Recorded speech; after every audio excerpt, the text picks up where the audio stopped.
সীতা ফলসের পর আমাদের গন্তব্য হুন্ডরু।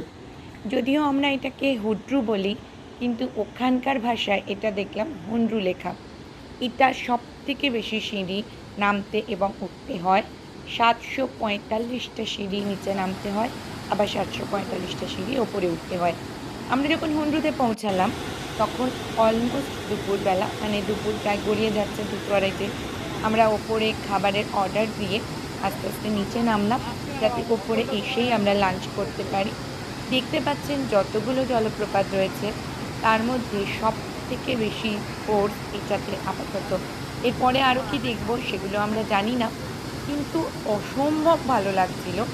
এখানে হয়তো এই যে বাঁশগুলো বাঁধা, আগে এখানে বসার জায়গা টায়গা ছিল, কিন্তু এখন সেই জায়গাগুলো ভেঙে চুরে গেলেও ওপর থেকে জল নামার যে ফোর্স আর যে স্পিড, এটা দেখার পর